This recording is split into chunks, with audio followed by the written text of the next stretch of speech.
संविधान को नष्ट करके ये लोग मनुस्मृति को स्थापित करना चाहते हैं।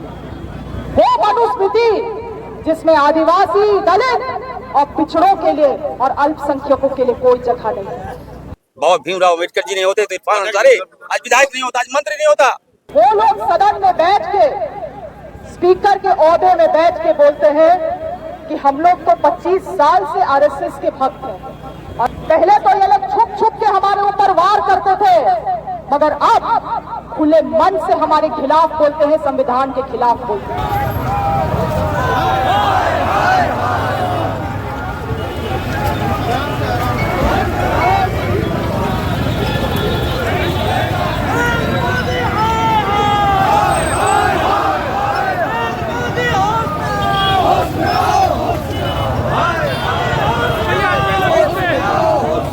अखिल भारतीय कांग्रेस कमेटी के निर्देशानुसार ये शहीद स्थल कांग्रेस भवन होते हुए राजभवन जो मार्च किया गया और इसमें कांग्रेस कार्यकर्ताओं का जनसैलाब उमड़ा। आप लोगों ने देखा जिस तरह ये आज केंद्र की सरकार मणिपुर की घटना को लेकर, मणिपुर में बराबर हिंसाएं की घटनाएं हो रही है, हत्याएं हो रही है, कर्फ्यू लगा हुआ है, गोलीबारी हो रहा है, लेकिन सरकार चुपचाप है। वहाँ न शांति बहाल करने के लिए कोई उपाय कर रही है, न आज तक प्रधानमंत्री वहाँ गए हैं। दूसरी ओर ये गौतम अडानी और उनके सहयोग के द्वारा अमेरिका के द्वारा जो आरोप लगाए गए हैं, जो प्रमाणित हुए हैं और रिश्वत से संबंधित, जालसाजी से संबंधित, भ्रष्टाचार से संबंधित, इस पर केंद्र की सरकार और हमारे प्रधानमंत्री मौन है। इसके चुप्पी तोड़ने के लिए और उस पर जांच बैठाने के लिए और मणिपुर में शांति बहाल करने के लिए आज कांग्रेस कार्यकर्ता सड़क पर उतर करके राजभवन मार्च किया है। जब भी हम सुनते हैं देखते लगता है कि आवाज ही नहीं निकलता है, बंद कर दिया जाता है। आप आवाज नहीं रोक सकते, हमारा सदन में आप आवाज रोक दीजिएगा अपनी शक्ति पूर्वक, लेकिन जनता की आवाज नहीं रोक सकते। आज पूरे झारखंड में हम लोग एक होकर निकले हैं सड़क पर और हमने कहा कि हमारा राइट आपको देना होगा। हमारी मांग क्या है? अदानी जो करप्शन किया, अदानी के साथ मोदी जी का क्या संलिप्तता है? अदानी 2000 करोड़ कमीशन की बातें आई। सोचिए जब 2000 करोड़ कमीशन है तो कितना पैसा उसको दिया गया होगा, किसका पैसा है वो? मणिपुर में हमारी बहनों के साथ बलात्कार हो रहा है, आज भी स्थिति बहुत भयावह है, लोग मारे जा रहे हैं, मोदी जी चुप है। ये आवाज हमारी है, हम लोग निकाले हैं। बाबा भीमराव अम्बेडकर जी नहीं होते तो इरफान अंसारी आज विधायक नहीं होता, आज मंत्री नहीं होता। राहुल गांधी जी हमेशा संविधान लेके चलते हैं और आप आज कल में अमित शाह जी ने कितना मजाक उड़ाया, अम्बेडकर अम्बेडकर अम्बेडकर। अरे अम्बेडकर जी से क्या नफरत है अमित शाह जी आपको? आपने कहा कि इतना नाम अगर भगवान को ले लेते तो 100 रुपए जगह मिल जाती। आप सोचिए भाजपा की मानसिकता क्या है।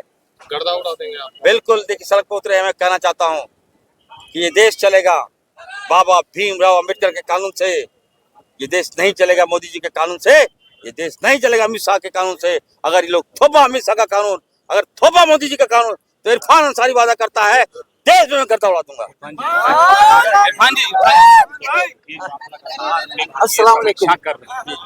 क्या चुनौतियां अभी प्रारंभिक रूप से आपने देखा है? लगातार आप घूम रहे हैं, बहुत बड़ी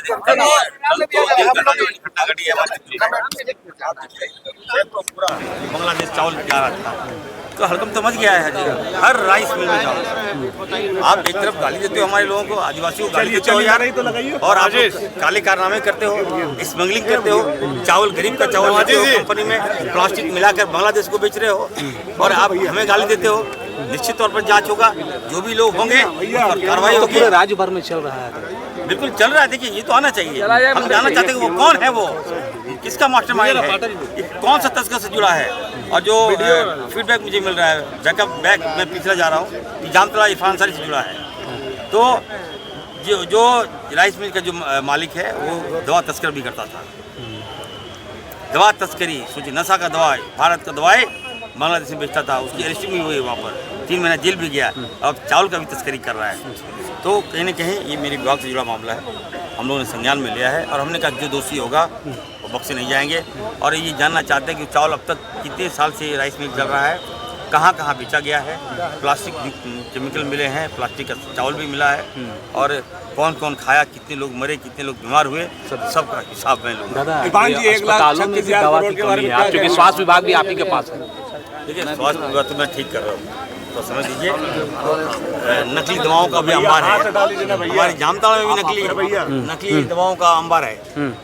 होलसेल में दवाई आ रहा है। कौन लाता है दवाई? स्वास्थ्य के साथ खिलवाड़ हुआ है भाई। आप देखिए ना, बदल दूंगा, व्यवस्था में बदल दूंगा।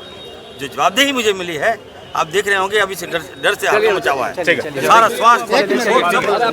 पंकज जी, किस मुद्दे पर यहाँ पे जो राजभवन घेराव हो रहा है कांग्रेस के द्वारा सर?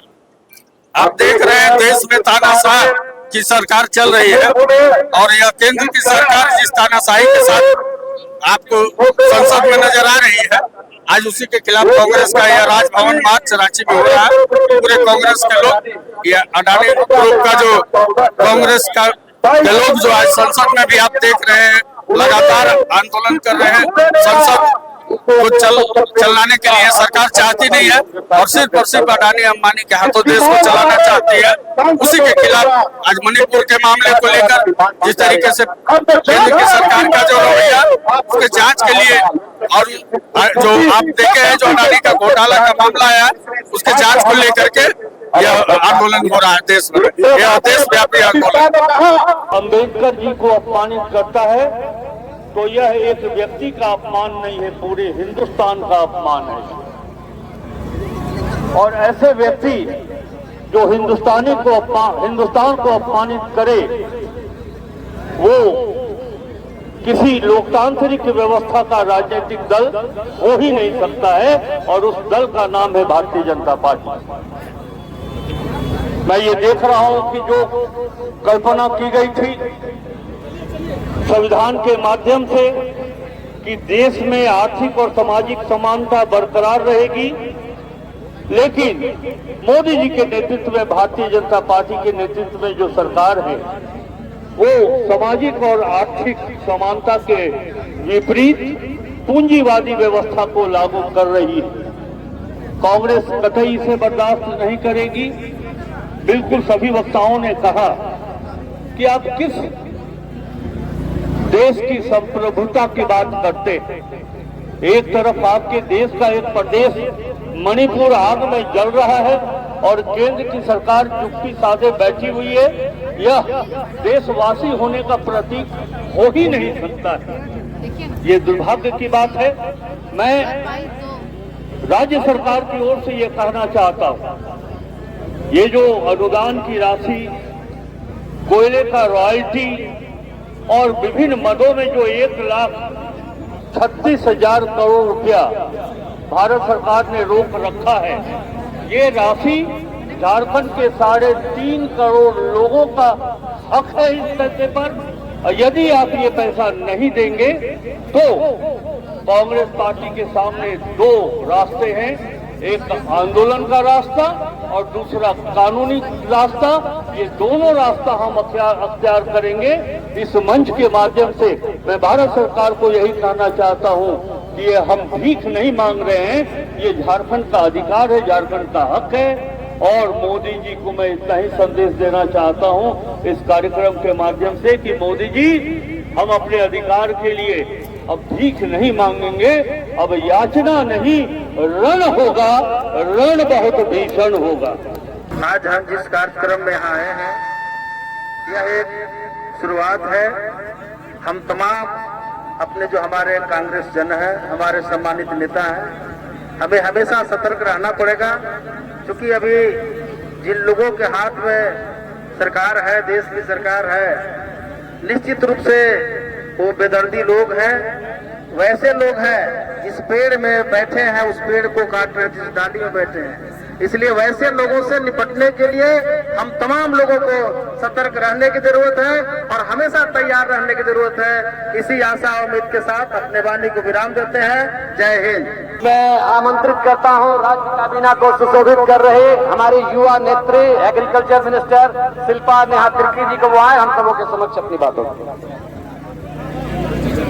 आज इस प्रदर्शन में उपस्थित हमारे सभी सम्मानित नेतागण, दूर दराज से आए हुए हमारे सभी समर्थकगण, दोस्तों, आज मात्र एक व्यक्ति को बचाने के लिए पूरे देश को गिरवी रखा जा रहा है। और मुद्दों को भटकाने, मुद्दों से हमारी ध्यान भटकाने के लिए तरह तरह की चीजों को हमारे सामने परोसा जा रहा है। हम और आपको समझना होगा कि आज संविधान जो खतरे में है वो केवल बातों में नहीं है। आज जिनको संविधान बचाना है वो लोग सदन में बैठ के, स्पीकर के ओहदे में बैठ के बोलते हैं कि हम लोग तो 25 साल से आरएसएस के भक्त हैं और आगे भी हम भक्त ही रहेंगे। आज संविधान को बचाने वाले, कानून को बचाने वाले लोग ये बोलते हैं कि यहाँ पे केवल बहुसंख्यकों को चलेगा, अल्पसंख्यकों का नहीं चलेगा। पहले तो ये लोग छुप छुप के हमारे ऊपर वार करते थे, मगर अब खुले मन से हमारे खिलाफ बोलते हैं, संविधान के खिलाफ बोलते हैं। संविधान को नष्ट करके ये लोग मनुस्मृति को स्थापित करना चाहते हैं। वो मनुस्मृति जिसमें आदिवासी, दलित और पिछड़ों के लिए और अल्पसंख्यकों के लिए कोई जगह नहीं है। इसीलिए आज ये प्रदर्शन उन ताकतों के खिलाफ है जो ये भारत की मजबूती, इस देश की मजबूती को तोड़ना चाहती है, इस एकता को तोड़ना चाहती है।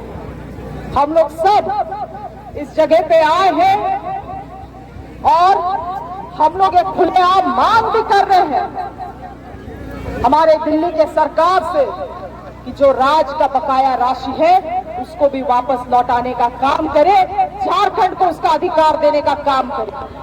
धन्यवाद।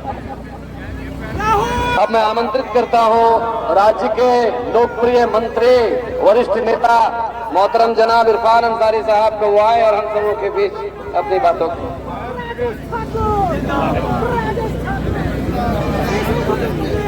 कांग्रेस पार्टी की ओर से आज इस राजभवन घेराव में इस महत्वपूर्ण कार्यक्रम की अध्यक्षता कर रहे कांग्रेस पार्टी के वरिष्ठ नेता, झारखंड के हमारे अध्यक्ष माधव जी, हमारे नए हमारे सेल्फी लीडर प्रदीप यादव जी, सम्मानित सभी हमारे नेतागण, यहाँ पे उपस्थित हमारे पत्रकार बंधुओं और यहाँ पे उपस्थित हमारे कांग्रेस के तमाम बुजुर्ग नौजवान साथियों, माताएं, बहनें, सबसे पहले तो मैं कांग्रेस पार्टी का आभार व्यक्त करता हूं और खास करके कमलेश जी का मैं आभार व्यक्त करता हूं। इतने कम समय में मैं आ रहा था तो पूरा लगता है कि रांची एकदम अस्त व्यस्त हो गया। मेरी गाड़ी रोक दी गई, पैदल भागे भागे यहाँ आया। ये साफ दर्शाता है कि झारखंड की जनता ने मन बना लिया है कि देश में मोदी सरकार को उखाड़ फेंकना ही हमारा लक्ष्य है, हमारा उद्देश्य है। कल हमने देखा पार्लियामेंट में जिस तरह से अमित शाह जी ने बाबा भीमराव अम्बेडकर साहब का अपमानित करने का काम किया। मैं कहना चाहता हूं देश के प्रधानमंत्री मोदी जी को, मैं कहना चाहता हूं अमित शाह जी को, कान खोल कर सुन लीजिए। अगर बाबा भीमराव अम्बेडकर जी का संविधान नहीं होता तो आज यहाँ पर इरफान अंसारी मंत्री नहीं होता, शिल्पी नेहा तिर्की जी यहाँ मंत्री नहीं होती। ये अधिकार किसी ने दिया है तो बाबा भीमराव अम्बेडकर साहब को संविधान ने दिया है।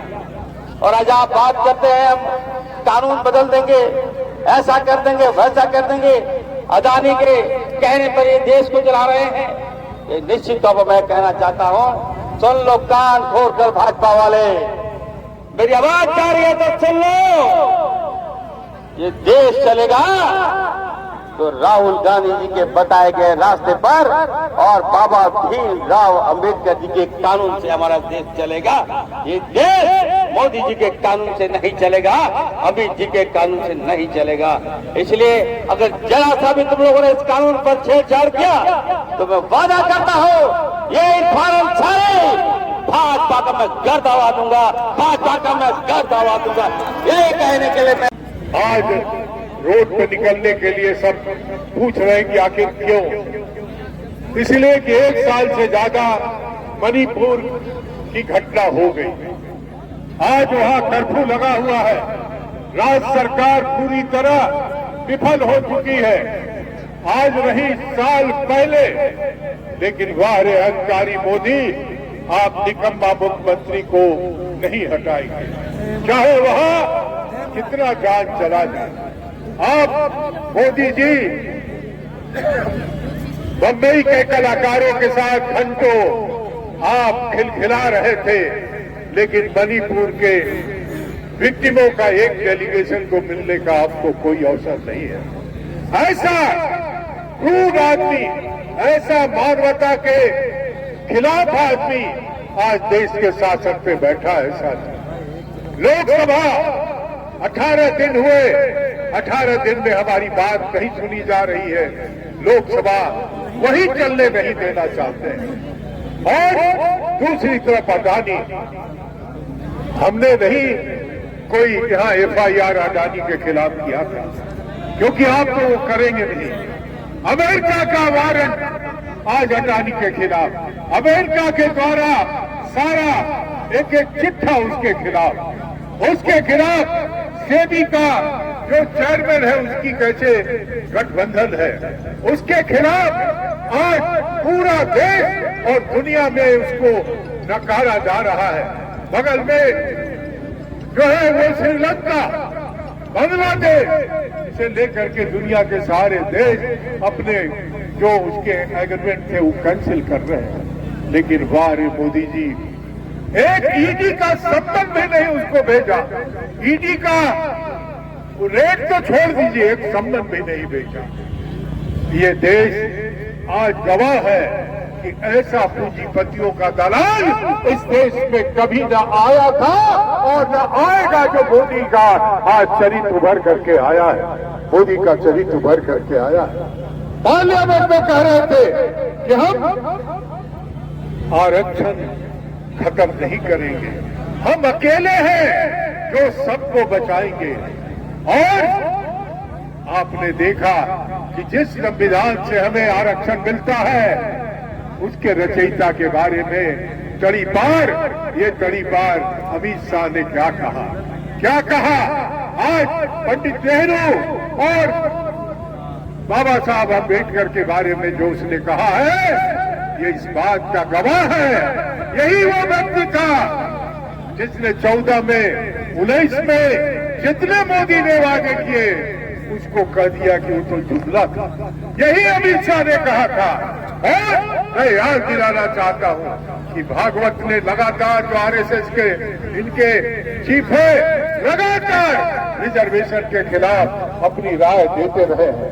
इसलिए इनकी कथनी और करनी और इनके मन में जो था, जो दलित, आदिवासी और अकलियतों के खिलाफ, OBC के खिलाफ, वो कल अमित शाह की जुबान से निकला है साथ। इसलिए मैं कहना चाहता हूं कि ये लड़ाई जब लोकसभा में हम अपनी बात नहीं रख पा रहे हैं तो सही में रोड पर ही हमें ये लड़ाई लड़ने की का मन बनाना पड़ेगा।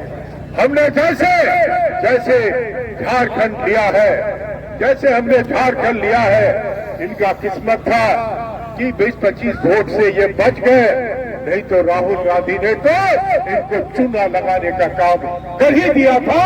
और आने वाला दिन में राहुल गांधी 1 इंच भी नहीं हटा है, 1 इंच भी नहीं हटा है अपने जो लड़ाई का मुद्दा है उनसे।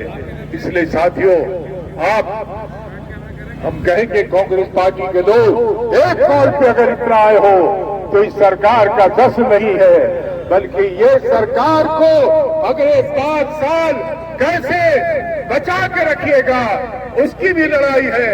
और मोदी के खिलाफ जो देशव्यापी आह्वान राहुल गांधी ने किया है, जो हमारे मल्लिकार्जुन खड़गे ने इतना ठोक के राज्यसभा में इनको बोलती बंद किया है, इन नेताओं के आह्वान को हम सफल करें, यही हमारा लक्ष्य होना चाहिए। आइए 2025 हम संघर्ष का वर्ष घोषित करें। हम आराम नहीं करेंगे, हम चैन में नहीं रहेंगे, हम गांव-गांव से रिश्ता जोड़ेंगे और हमारा वही रिश्ता जैसे लड़के लिया है झारखंड, कैसे लिया है झारखंड, लड़के लिया है झारखंड, अरे कैसे लिया है झारखंड, लड़के लेंगे दिल्ली को, अरे कैसे लोगे दिल्ली को, लड़के लेंगे दिल्ली को। आप सबको बहुत बहुत जोहार, अभिनंदन। बाबा भीमराव अम्बेडकर जी ने संविधान दिया, आज अगर वो उनका संविधान नहीं होता इरफान अंसारी आज राज्य का विधायक बनता ना बनता। देन बाबा भीमराव अम्बेडकर जी का है। इस कानून को अगर कोई आगे ले जाने का काम कर रहे हैं तो राहुल गांधी जी कर रहे हैं। उनके हाथों में संविधान होता है, this is the right of our nation. ये राइट हमारा अधिकार राहुल जी देश में लेके चल रहे हैं। और कल जिस तरह से अमित शाह जी ने बाबा भीमराव अम्बेडकर जी का मजाक उड़ाया, ये न केवल उनका अपमान था बल्कि देशवासियों का अपमान था। आप क्या बोल दिए, भीमराव अम्बेडकर भीमराव अम्बेडकर भीमराव अम्बेडकर बोल रहे हैं। अगर राम का नाम लेते तो जन्नत चले जाते, स्वर्ग चले जाते। ये देश के गृह मंत्री को शोभा देता है क्या? ये आपने कहीं न कहीं दलित समाज ही नहीं, अल्पसंख्यक ओबीसी समाज को आपने गाली दिया, आदिवासियों को आपने गाली दिया है। निश्चित तौर पर इसका आक्रोश है। आने वाले दिनों में आप देखिएगा, हम लोग वेट एंड वॉच, मैंने कहा है देश चलेगा बाबा भीमराव अम्बेडकर जी के संविधान से, देश चलेगा। देश को अगर कोई आगे ले जाएगा तो राहुल जी के कदमों से हम लोग आगे जाएंगे, ना कि मोदी जी के कानून से, ना कि अमित शाह जी के कानून से। अगर देश में मोदी जी का कानून थोपा गया, अगर देश में अमित शाह जी का कानून थोपा गया तो इरफान अंसारी यकीन दिलाता है, गर्दा उड़ा दूंगा, गर्दा उड़ा दूंगा।